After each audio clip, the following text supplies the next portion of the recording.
हाय दोस्तों, आज आपको डबल डोर फ्रीज के बारे में बताने जा रहा हूँ। डबल डोर फ्रीज में क्या क्या पार्ट्स लगता है। तो पहला पार्ट्स आपका है कंप्रेसर, सेकंड पार्ट से आपका एवोपरेटर, थर्ड पार्ट से आपका कंडेंसर, फोर्थ पार्ट से आपका डिफ्रोस्ट टाइमर, फिफ्थ आपका है डिफ्रोस्ट हीटर, सिक्स्थ आपका बायोमेटल स्विच, सेवंथ आपका थर्मोस्टेट, एट आपका रिले, 9 आपका फ्यूज, 10 आपका overload, 11th door switch, 12 bulb, 13 motor, 14 fan blade. Okay, compressor, evaporator, condenser, defrost timer. Defrost timer का क्या काम है?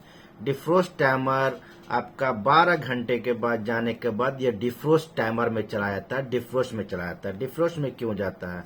आपका एवोपरेटर में जब आइस जम जाता है तो उसको मेल्ट करने के लिए वो demand defrost heater, defrost timer जो है आपको बायोमेटल स्विच को डिमांड देता है। बायोमेटल स्विच जो है डिफ्रोस्ट हीटर को डिमांड देता है कि कोयल में आइस जम गया है तो आपको मेल्ट करके उसको पानी बना के निकालना है। तो ये तीनों एक साथ जुड़े हुए हैं। अगर आप देखते होंगे डिफ्रोस्ट जाने के बाद भी आपका कोयल में आइस रहता है, तो क्या वजह होता है? आइस रहता है और डिफ्रोस्ट में भी चला गया, आइस भी रह गया, तो आपका क्या होता है? बायोमेटल स्विच खराब हो जाता है। टाइमर तो आपको बायोमेटल स्विच को डिमांड दे दिया है, इनपुट कर दिया, लेकिन बायोमेटल ने आउटपुट डिफ्रोस्ट हीटर को नहीं दिया है। तो डिफ्रोस्ट हीटर जब काम नहीं करता है तो आपका जाके डिफ्रोस्ट में नहीं जाता है। 12 घंटे के बाद भी आपका फ्रीज में आइस जमा रहता है। तो जब भी आप चेक किया करें, किसी भी घर में जाए, कहीं भी काम करे, तो अगर टाइमर डिफ्रोस्ट में देने के बाद भी आइस नहीं मेल्ट हो रहा है तो पहले आप बायोमेटल स्विच को देखें, क्योंकि बायोमेटल स्विच ही हीटर को डिमांड देता है। उसके बाद आप जब बायोमेटल स्विच आपका डिमांड दे रहा है तो फिर डिफ्रोस्ट हीटर को देखें। ठीक है।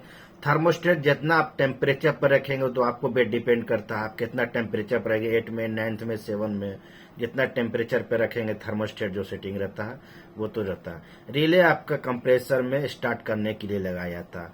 फ्यूज लगाया जाता है। कोई भी फ्रीज में आपको जब कुछ प्रॉब्लम होगा तो फ्यूज पहले आपका खराब हो जाता है, बस्ट हो जाता है। इससे क्या होता है? टेक्नीशियन समझ जाता है कुछ ना कुछ प्रॉब्लम है फ्रीज में, इसलिए फ्यूज पहले खराब हो चुका है।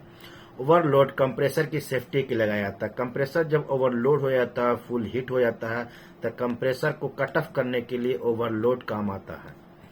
डोर स्विच का भी इम्पोर्टेंट काम है। जब अंधेरे में आप फ्रिज को खोलते हैं तो डोर खोलने के बाद लाइट ऑन हो जाता है फ्रिज के अंदर, इसलिए डोर स्विच लगाया जाता है कि आप लाइट में कोई भी सामान निकाले तो आप देख के निकालें। बल्ब तो डोर स्विच के लिए लगाया जाता है। आपको मोटर लगाया तो इवोपरेटर में काम करने के लिए, इवोपरेटर के लिए। फैन ब्लेड लगाया जाता है हवा काटने के लिए, आपको मोटर में फैन ब्लेड लगाया जाता है। तो ये सब पार्ट्स जो है डबल डोर फ्रीज में लगता है। नेक्स्ट टाइम आपको मैं फुल वायर डायग्राम के साथ, वायरिंग के साथ मैं बताऊंगा नेक्स्ट वीडियो में। Thank you for watching video. Please subscribe करें एंड शेयर करें।